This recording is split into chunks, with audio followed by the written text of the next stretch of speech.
Welcome everyone to Brian's Action Figure Reviews, and today I've got a brand new Star Wars Black Series review. This review is of an older figure because I picked it up on Amazon on clearance. This of course is Star Wars Black Series Death Watch Mandalorian from the Mandalorian TV show, and another Mando. Very happy to have these. They're really cool figures, I think.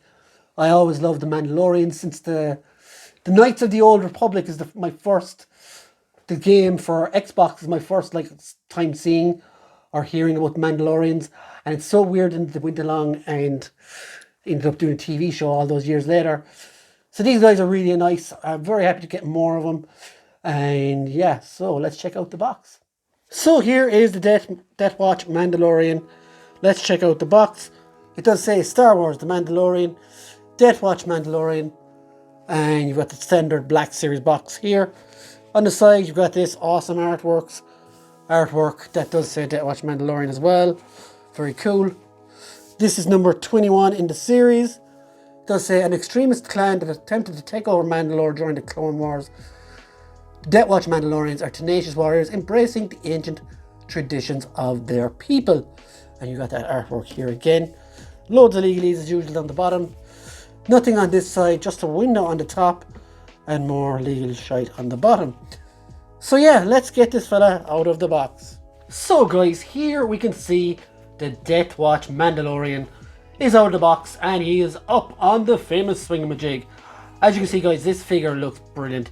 I'm really drawn to the colour of this guy, and I just think even just standing there holding his blaster, he just looks really sinister and someone you do not want to mess with.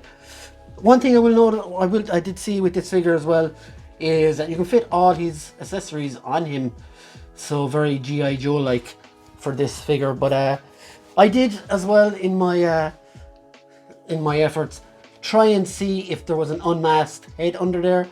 Now there is, but you cannot get the helmet on, or sorry, you cannot get the helmet off. It is glued on, and it did quite make the neck a bit loose for a bit, but I did fix it again. So yeah, this figure is really nice. So let's get him off the swingamajig and check out the rest of the figure. So here is the Death Watch Mando down off the swingamajig, and I have to say, if we bring him closer here, this guy is quite the figure. Absolutely class. I really like the colours and stuff. But again, let's start with the accessories. So let's strip him of his guns there for a second.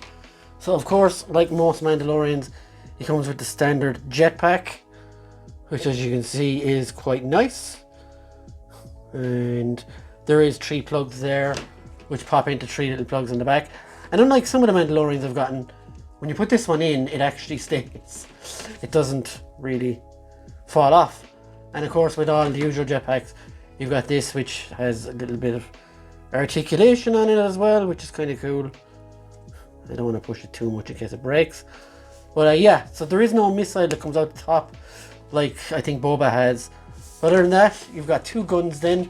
This very small pistol, which you can barely make out the details on. But there is details on it, and it does look really good. It even has like a little handle here, and there's even sculpting on the handle, which is really nice. So you can see that there. And of course, there is a spot on the Death Watch Mando for him. He does have a little pocket holster, and it's here, and you just pop that up. It does fit perfectly in, and you can even close it over, so you wouldn't even know he has a pistol on him. He does come with this gun as well, which is kind of awkward. Oh, he fell over. So it is kind of awkward to get into position. As you can see, it arrived kind of bent as well. And you can fix that by going the other way, but just be careful you don't snap it. But yeah, it's pretty cool. Does the job. It looks nice in photos and stuff, and you can get his hands into it with a bit of force, but just don't force it too much. And he can dual wield, which is good as well. Just be careful again, as I say, not to force too much, or it will snap. So yeah, you can get it in just like that into the other hand. You can have him do a bit of pew pew pew pew pew, gotcha, stuff like that. So it is really nice. That's all the kind of weapons he comes with. Articulation wise, get that little thing on there. Articulation wise, the head, you get a lot of movement with the head, left and right, a full rotation. You can look up, you can look down a bit. There is side to side. The antenna moves up and down like the others. Shoulders, let's move the gun again. Shoulders, you get a full rotation. And this shoulder pad does move out of the way. You can get a T-joint. There is articulation at the elbow, a rotation, and a degree there, bend. There is articulation at the wrist, up and down as well. There is a good bit of articulation here on the chest, and that's also your waist articulation. Legs will go this far out, this far up. Again, same Black Series articulation at the knee. It'll do a rotation a little bit because there is a kind of knee pad thing obstructing it, and you do get an ankle rocker. So on the whole, a pretty cool Mandalorian figure. Pretty similar if you're used to buying these figures as all the others, but I do like the color, and it's very similar. It's kind of similar to the big guy from the TV show whose name escapes me right now. But yeah, he's really cool.